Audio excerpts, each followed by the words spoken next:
What's up, everybody? This is your girl Erica from the Classic Climb blog, talking to you from Houston, Texas. Today, we're still in Houston. Listen, you guys, I don't know where you've been. I know a lot of you are still recovering from football this weekend, college football, NFL. There's some football coming on tonight. You know, it's fall. Most people are already checked out. But did you know Elon Musk? He doesn't own, but he controls about 70% of the satellites out there, out there in the global sphere. We'll get into that in a second. But also, did you know Amazon just told everybody, hey, remote work is over. Get your butt back to the office? Did you know that? Put a one in the comments if you knew that. I doubt you did. But also, are you insuring yourself? Running back for the Bengals just insured himself for $50 million. Why? Because they could not come to an agreement on the contract. Now, here's why the insurance company might have to pay that. If anything gets hurt on that young man, and then they go to the doctor says he lost out on a multi-million dollar opportunity because he wasn't under contract, they will have to pay. Simple as that. They will have to pay. Now, many people say, no way, there's no way. Listen, that is the old school method of doing serious business. Tina Turner, when she would go on tour, she would insure her legs for $1 million. When Mariah Carey goes on tours, she's insuring herself. Adele, all these big name artists you think of are insuring themselves. Why? They cannot complete the tour, if they cannot complete the events. Now, instead of Ticketmaster, Live Nation, a lot of these locations trying to sue the artists or sue their label, well, now they got to fight with the insurance companies. And listen, we all know who usually wins when you go fight with the insurance company. 9 times out of 10, the insurance company. Simple as that. Or they make you pay a hefty fee to get that money. Okay. So again, many people are saying, why would this young man play NFL, which is such a dangerous, violent, and long-term disabling sport with no contract? Because he is simply doing two things. He's showing any other league or team, hey, I'm a team player. I did everything I could. We played, with no money, right? Quotation marks, no money. There will be paid. There'll be back pay. We played with no contract. Look how we were playing the best of the best we could do with no contract. Now, if that team wanted to, the team could sit that boy down on the sidelines and play everybody else they've already given a contract to. Right? These teams know what they're doing. Again, why is this so important? Prime example, again, Russell Wilson. What happened when Russell Wilson was like, no, y'all going to give me that guaranteed money. I'm not giving you no dollars back. Y'all want to trade me? Nah, you got to give me all my guaranteed money. So the Pittsburgh Steelers said, hey, we'll take that deal. Y'all don't want them? We'll take that deal. I want you to think about it. Are you insuring yourself that serious? Are you ensuring that? Now, many of you, if I say your children, you'll immediately say, yes, I'm taking care of my kids. I'm doing everything I can for my kids. But for yourself, are you ensuring for yourself that you're at the top of your knowledge game? You're at the top of your fitness. You're at the top of your expectations for your life and your career. How do we insure ourselves? We may not need $50 million contract to insure ourselves. We may not even have the top health insurance plans, right? We may not even have the top life insurance plans. But one of the ways we can insure ourselves is by making sure we're at peak what? Knowledge and peak implementation, right? How are you daily applying the things you're learning online, out here in the real world, at your job? How are you applying them? How are you using them to your benefit? How are you growing yourself? What are some of the ways you've grown? Right? This is why I'm a big proponent of planners and calendars, because yes, you'll write down all the football games. You'll write down all the events you want to go to, but are you writing down how often have you attended conferences this year? What are some new goals you're looking to reach? What are some things you need to do to reach those goals, right? So whenever I tell somebody, hey, I want to learn Spanish, I want to do more kickboxing, and they ask me what days am I doing it? What days am I practicing Spanish? What days am I practicing? Even some people practice musical instruments. What days are you practicing those things?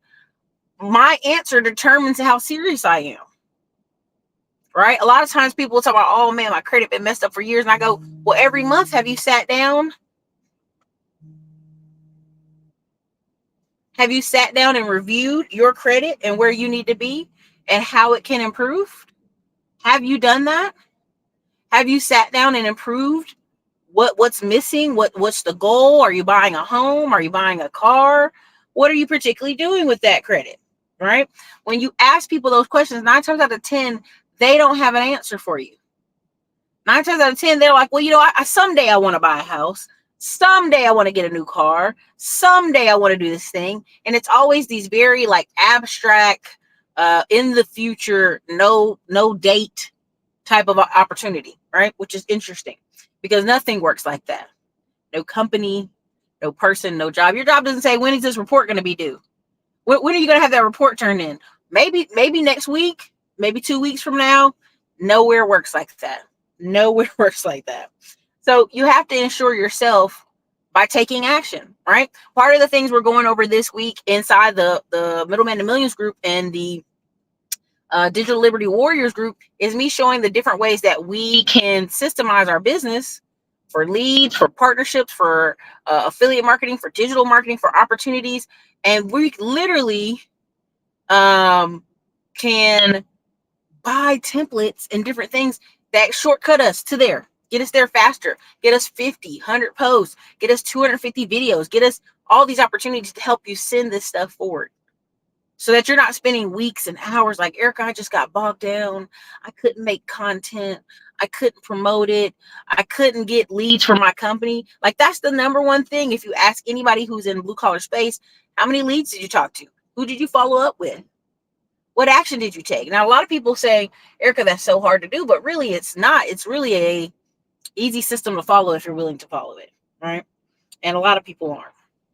So why do you think Amazon demanded all of its corporate employees to return to office for 5 days? They said it's over. That remote work is over because they could not quantify. And again, I think this is two reasons. The first reason is, I love this thing from Cardone Ventures. They're like, Grant Cardone says, I don't fire people. They fire themselves. Right? And so they have this program you kind of follow, and every day you take a few tasks inside of the program. And if you miss like a week and you can't really explain why, they always recommend you fire that person because there's no reason for them to have missed that many days of doing a task that was on their daily task list. And that's true to some degree. Like, if every day you got to check off this email, why isn't it checked off? So Amazon's playing chicken. Okay. You don't want to return. We're in an economy where, oh man, like, do you want to go apply for a new job? Do you want to go work somewhere else? Or do you want to show up to work at corporate America, at Amazon, at one of the fastest growing companies out there? Now, I will give you a little hint. Inside the Digital Liberty Warriors group, I'll post some photos, some screenshots, and some data on one of the fastest growing TikTok companies.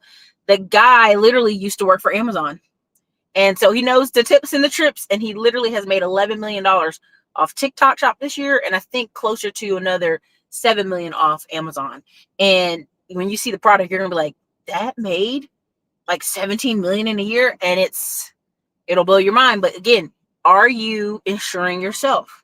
Are you working at these places just waiting and showing up for a paycheck, or are you actually growing your skills, developing yourself, getting yourself ready for that launch if you have to take it? So I think that's interesting what's going to happen to Amazon. You guys let me know in the chat, would you show up to work 5 days a week at Amazon? Or are you going to go apply for a new job? Let me know in the comments. That's probably for some of our Tech Tuesday people too to answer. Okay, let me see. And again, people have short-term memories. Before I go back to Elon Musk, I just want to remind you, people have short-term memory. I heard Kamala was like, yeah, we got rid of people needing a college degree to apply for federal jobs. But if you actually look back at the data, June 26, 2020, Trump has signed an executive order revoking college degree requirements for federal jobs. Now, why am I bringing this up? Because now I can go twofold with this. I can go two ways with this.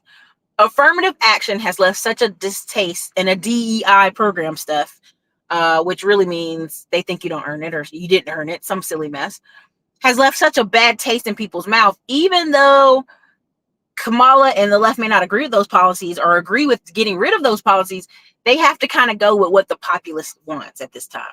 They got to make it seem like, oh yeah, totally, we got rid of the degree requirement, right? And at the end of the day, I can tell y'all personally, we had friends who worked for a Korean businessman in Fayetteville, North Carolina. He worked for the AT&T franchise, and they were there. And he had the strict rule, like, do you have the degree? Are you showing up for work? Did you complete all the tasks? Now, at the time, he wanted to put this Asian boy, this Korean boy, over everybody at the staff at the AT&T store. And he had several franchises. And so he, hooked up his Korean friends, daughters and friends. One of my friends was one of them. And the black lady that was working there, she was like, no, the merit rule said if we have the degree. He ended up going to the military.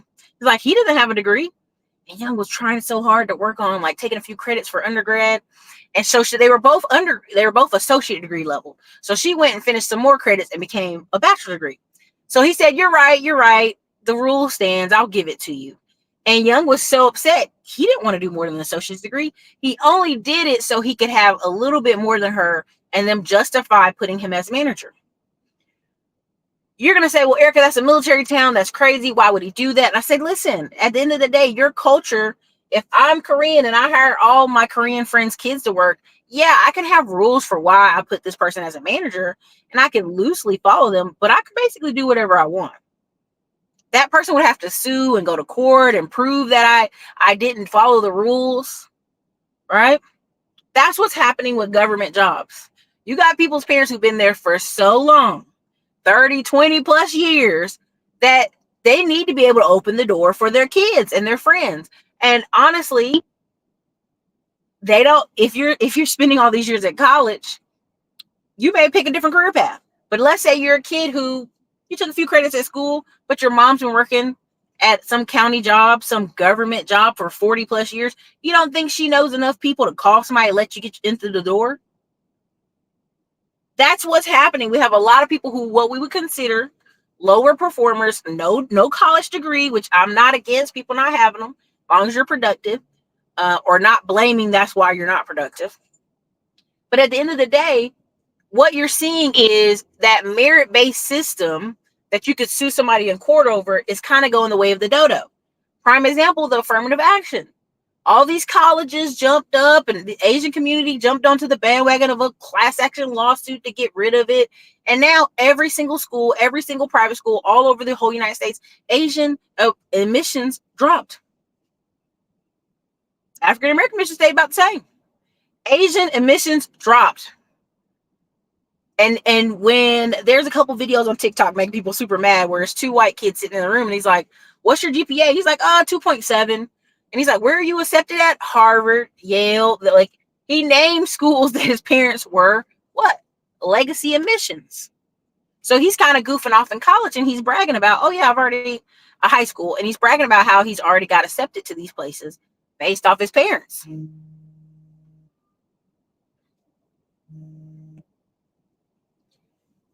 What seems to be the problem with that?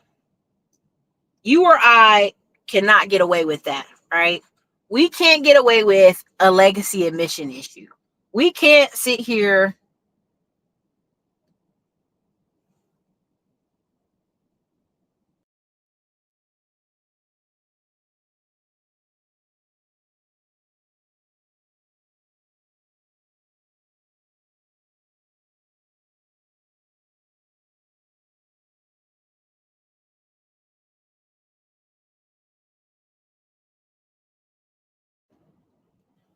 well, I hope I didn't lose you guys, but we can't sit here and say, oh, I'm not going to do my best. I'm just going to try to wing it and get to these locations without someone previously having the foot open of the door. And a lot of times people get upset at this conversation because they realize where you start in life matters, where you're currently at in life matters, your parents matter. Right? There's this kind of thing and belief in America that, I can just start from scratch and I can just tomorrow be a millionaire. Now, I'm not going to say that's not possible. I'm going to say a year to 5 years. Yes, possible. But will it be easier for someone who could it be easier for someone whose parents is already connected? For sure. There's a young black man who had a startup and they were showing him on this thing and everybody's like, well, man, how do you raise all that money? Well, immediately he said in the interview, oh, I called all my dad's friends. His dad was, yes, a black man, but he was a judge in New York City for like 20 plus years. So all the people he knew in his circle were judges, people of influence, and people that were doing well.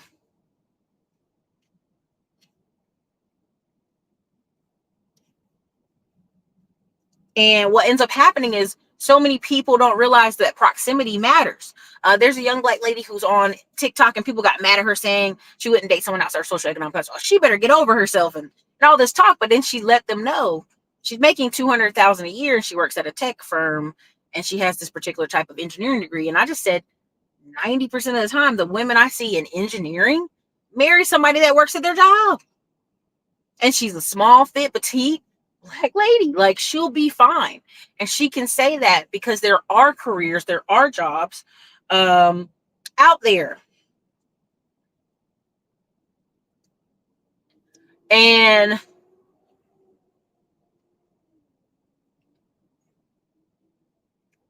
out there. And so what people have to understand is just because you don't have access to it doesn't mean others will have access. Again, this is this whole like, well, if I don't get what I want, I'm going to take my ball and go over to Thailand, and I'm going to go over to Vietnam. I'm going to go overseas. I'm going to go to Mexico. No one cares. Let's be very clear. Like, we make conversations about it only for the fact that we know a majority of these people are going to come back to America because they don't have any skills, they don't have any money, and they'll be back, complaining about the fact that they couldn't stay over there long term because they didn't have money, or they didn't speak the language, or they didn't have some type of investment. So again, go be free. I'll see you in a year or two. I'm big on that. Like, yeah, go be free. I don't care. Like, it's a fantasy. And again, I remember there is always a season of what we call the gap year, or the experience where people travel and come back. So again, I'm okay with it. If you're really serious and you're like, you know what, I will quit being a lawyer to go work at Popeyes in Germany just so I can live in Germany and have the German experience. If that's how bad you want it, God bless you. God bless you, because that's like a next level crazy to me. Next things next. Let me make sure I'm on target here. Let me make sure I'm on target. Oh, okay. Now, speaking of student loans, college, people being upset about proximity. The reason I brought up the whole college thing for federal jobs is CFPB, which is Consumer Financial Protection Bureau. Thank Bernie Sanders. Thank the lady that pretends to be Indian. What's her name? Put it in the chat. You know I'm talking about, the white lady in Congress that's pretended to be Indian all her life. And she was not Indian at all. She's actually the white people who were putting Indians, her people were putting them into the reservation. Her uncle just, collected all those people's stuff. That's why her family had the stuff. But y'all know who I'm talking about in the chat. Put it in the chat. Who is that woman that was pretending to be Indian and she's a white woman? So put that in the chat for me. But she helped create CFPB. This was a congressional teamwork event, but thank Bernie Sanders. Consumer Financial Protection Bureau. Again, if you're in our funding class, if you took our funding class, if you're logged in, go back and log in and see all the stuff we talked about. CFPB is very powerful. They ban Navient from federal student loan servicing and orders the company to pay $120 million for wide-ranging student lending failures. That's big money. Now, they sued them back in 2017 for misleading borrowers and providing with inaccurate information. But $120 million as a fine. Think about how much money a company is making. That's just their fine. That's just their fine. $120 million. Again, I don't know if y'all remember when I was talking about Donald Trump's son-in-law that's married to his daughter Ivanka. He had to pay like a $3 million fine. But he owned over like 3,000 units in Baltimore. I was like, that's not even a month's rent collection. They could care less. So just imagine that. So again, when CFPB says this person is in trouble, if you're in my funding bundle, if you're one of the students in the funding bundle, I promise you, go back into that class, look at what we told you to do, go over the CFPB and get yourself together, okay? Because if they've been misrepresenting themselves on your report, again, it's not financial advice, just I would say what I would do in this time, I would go check my reports and I would go make sure they were accurate, okay? But a lot of that to show there was so much mismanagement in college loans that people were like, I am investing in myself, Erica. I'm insuring myself. I'm going to go get some more student loan debt. Here's my conundrum with this as we go into recession. And again, we're already in it, but 2/4 of bad GDP, but they trying to fudge the numbers. And inflation doesn't account for housing or food, or was it gas? They added a couple things. So it's like, these are fake numbers. Okay. So if you are a young person in America right now, you're frustrated, you're not getting ahead, you're applying for all these jobs, you don't seem to get ahead. You may think, well, I'm going to go to college, Erica. And every recession, every depression, college enrollment goes through the roof. Why? Because many people like, you know what, this job market ain't it. I'm going to go back and try to reapply. I'm going to go back and try to fix it. I'm going to go back and see if I can pick some other degree. And again, I'll just say like this: if it ain't STEM, if it ain't engineering, if it isn't a nurse, if it isn't phlebotomy, x-ray tech, stuff you can get at the community college, if it isn't architects, if it isn't, what's the other one I was thinking of? Accounting. If it isn't accounting, when we're 80,000 accountants short in America, nobody wants to be an accountant. If it's not one of those, you're wasting your time, right? Everybody's journey is their own. Everybody's experience is unique. Y'all love putting in my comments, just be happy and be free. Okay, cool. But if it's not something that can actually benefit you, it's going to be really hurtful, because now you're in a position of more debt when we're in a season of they're trying to lightly hold colleges accountable. There are several colleges that are scrapping thousands of art programs, thousands of courses or certificates that were in non-useful degrees. That's all I'm saying. Non-useful avenues. And they're opening up for more engineering, more STEM. Again, SMU, we showed y'all that last week on Tech Tuesday. SMU is now even kind of throwing more money at engineering, throwing more money into programming, because they have to. Now, why is this important? So the share of 30-year-olds in America right now that live on their own is at like 60%.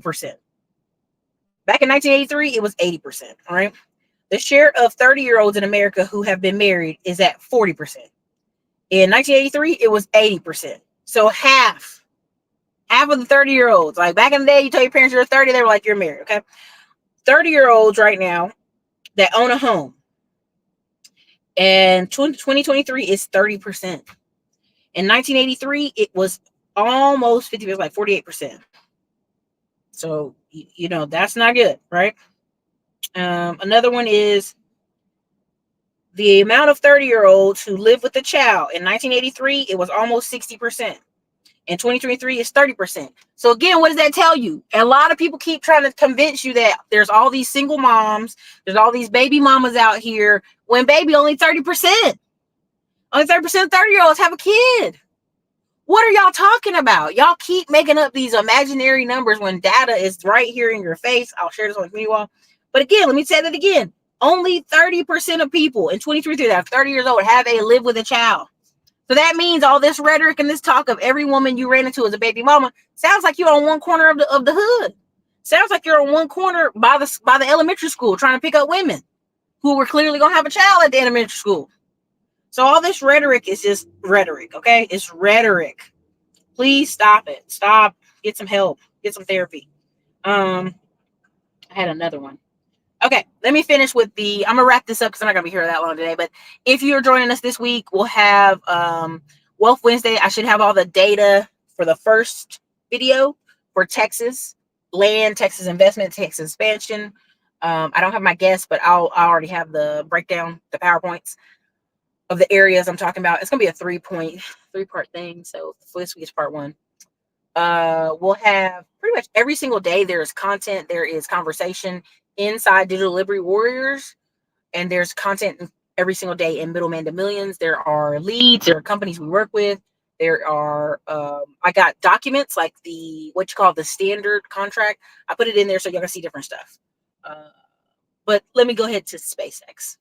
SpaceX service accounted for 70% of high throughput satellite communication traffic in 2023, according to NovaSpace.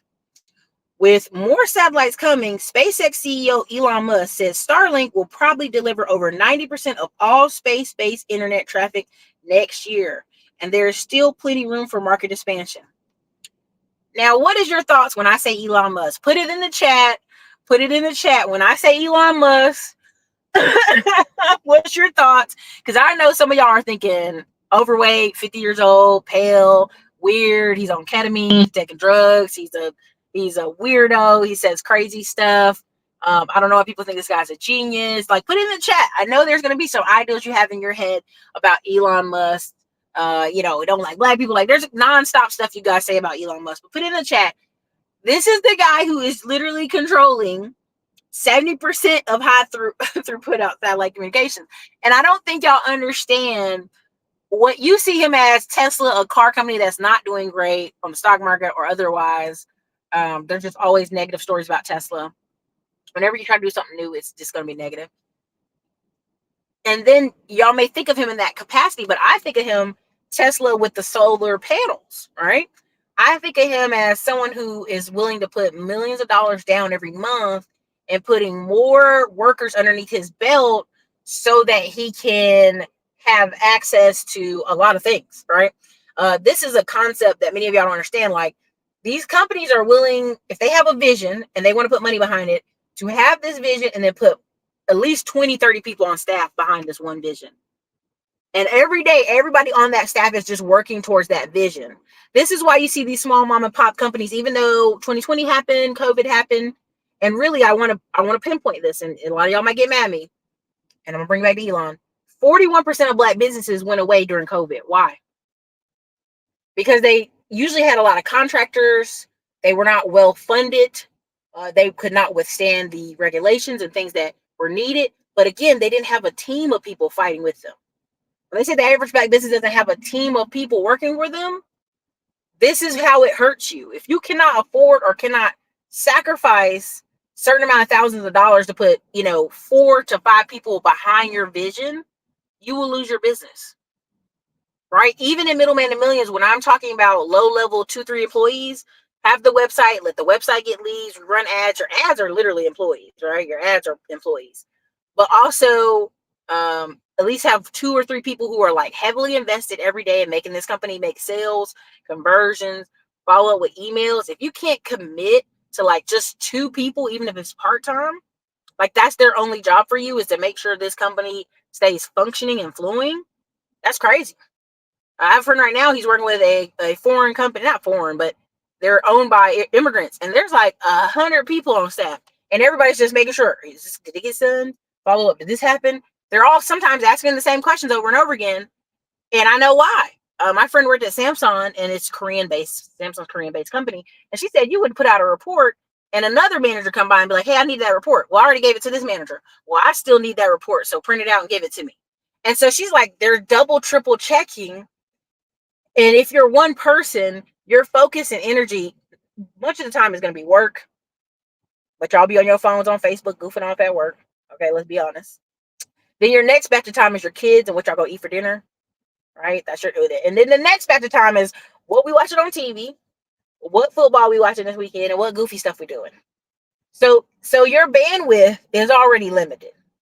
So I encourage you, if you're in Middleman and Millions, or even if you're a digital liberty warrior, pay attention to some of the templates and shortcut stuff that we show you how to do, so that it's already in motion. It's a system created.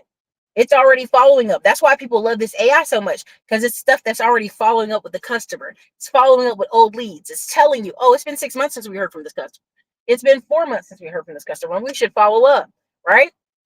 Not only that, when you partner and teamwork on the other side of the Middleman and Millions strategy, the company you're working with should be also following up and should be also trying to close those leads. Okay, close those leads, service those people, making things happen. This is why when people make fun of Elon Musk, I laugh, because I'm like, this is how someone gets a lot of attention, but you're not for what they're really doing. And I'm gonna use this person as an example. I know everybody hates it when I say this, but Jay-Z doesn't own shit. right? Jay-Z owns little minute 1% of all these different companies. He's like a minority partner for everything. And so the whole Super Bowl silliness about him and Lil Wayne is silly to me, because he's really not in any type of power, right? He's on a committee. He makes commentary on a committee. You know, if you believe Jay-Z is picking the actual people that will be on TV, which will affect billions in contracts, and music industry executives, God bless you. I have a bridge in Arizona to tell you, because you're a loony bin, okay? He is just a person on the committee of like 5 other people, 5 to 10, sometimes more, who have an input. That's it. That's all. Like, this whole Jay-Z, some master manipulator, power broker, it really must stop, right? I watched a video where he was at some friend's sports book event that he's an investor in. He looked like he's just there. Like, I'm just here. I don't know what's going on. I don't care. Here I'm do the speech.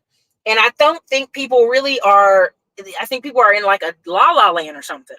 It gets real crazy to me how y'all are thinking Jay-Z's so powerful and thinking these celebrities are so powerful, when you can see half of them can't even get the contract they want.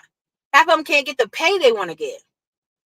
You're more powerful as a local roofing company in Houston during a freaking hurricane than Jay-Z at times. I want you to really think about that. You think about how many Jewish people in New York own all that real estate. Even older black folks owning a bunch of real estate. That one black guy, I forgot to look up his name for y'all, that was at the DNC convention. How much real estate these people own. Don Peoples, more powerful. But it's this fantasy that you can be a rapper, you can be some thug, you can be some goofy, and you're going to become a multi-billionaire. I even tell people that 50 Cent is more powerful. And you will eventually, time will, show this out, of course. But 50 Cent is more powerful. 50 Cent's owning his own studios, buying the land, building it from the ground up, owning the production and the quality of the videos and movies he'll put out. All that stuff is intellectual property. And he owns it.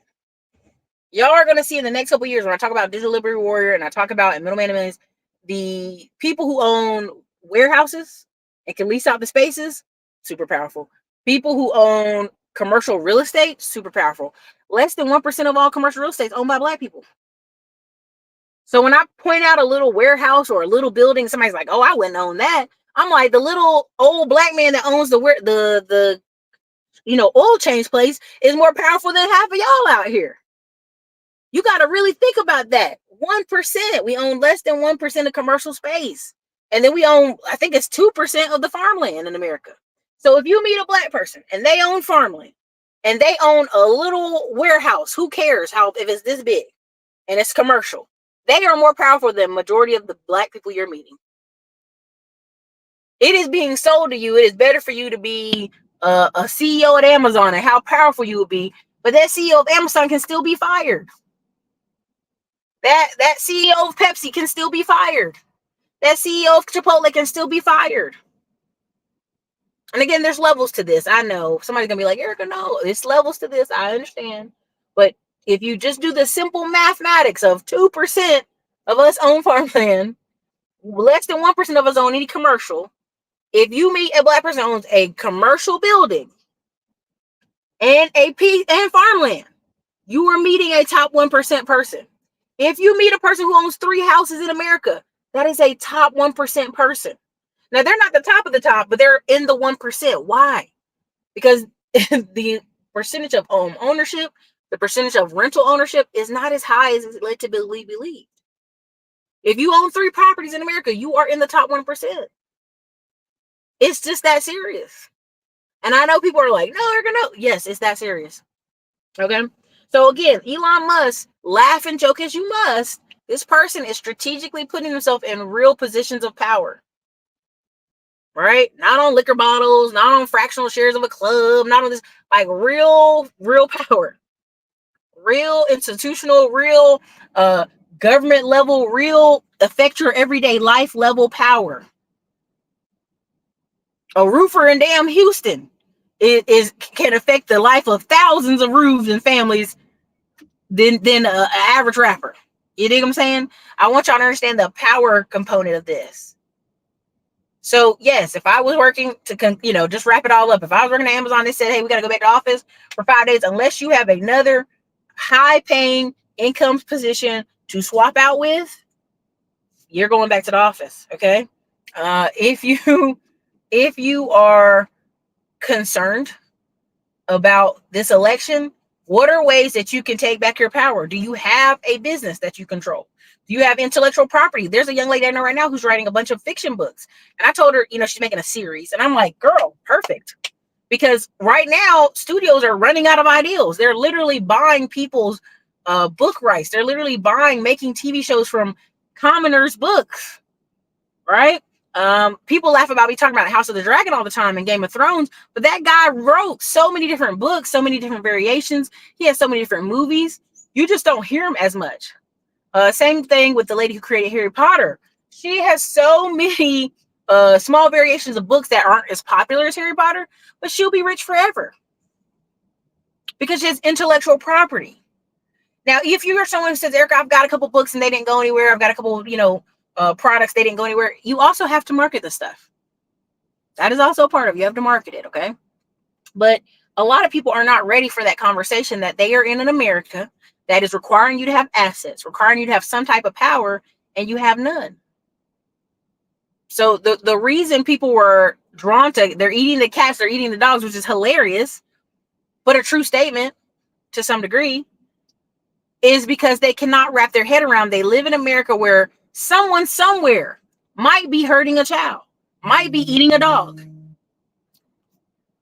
might be eating a cat, might be living in dire poverty, dangerous dire poverty. They can't fathom that because their head does not want to wrap around it. Such as a person who is like, if I just get overseas, all my problems will be solved. If I just go find some Asian, some Latino, some whatever, all my life's problems will be solved. That's not how any of that works. Okay. So let's figure out this week in Wealth Wednesdays. Let's figure out in Middleman to Millions. Let's figure out in Digital Liberty Warriors how you can get some of your power back. How you can have some type of power and control over the next 6 months, which are going to be very rocky, which are going to be something that you're going to be like, what is going on?